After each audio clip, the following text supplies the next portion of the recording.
Les cours de stratégie pour étudiants ou managers suivent généralement la même structure. Analyse de l'environnement, diagnostic interne et analyse des forces, faiblesses, menaces, opportunités.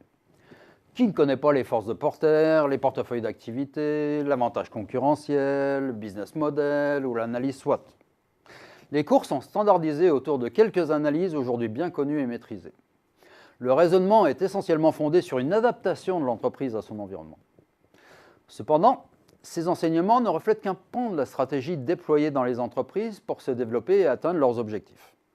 Deux autres pans existent, les stratégies de co-construction et les stratégies d'influence. Les stratégies de co-construction concernent les environnements particulièrement turbulents, incertains, difficiles à prédire. Si l'environnement futur est inconnu, il devient illogique de chercher à s'y adapter. C'est par exemple le domaine des startups dans les technologies de l'information et de la communication. Certaines startups comme Airbnb ou Facebook ont créé leur environnement tout en se développant. D'autres entreprises comme Apple ont créé le business des applications mobiles, fixant les prix et les règles du jeu.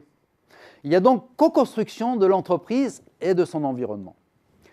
L'enseignement de la stratégie devrait comporter un volet consacré à ces stratégies reposant sur des approches comme Lean Startup ou Effectuation, approches qui aujourd'hui sont malheureusement réservées au domaine de l'entrepreneuriat.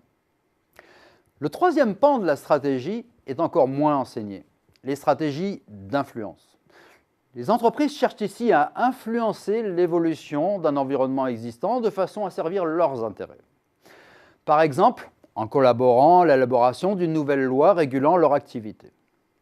Dans l'entreprise, ce sont les responsables des relations publiques ou des lobbyistes qui mènent de telles actions. On parle parfois de stratégie politique ou de diplomatie stratégique en évoquant leurs pratiques.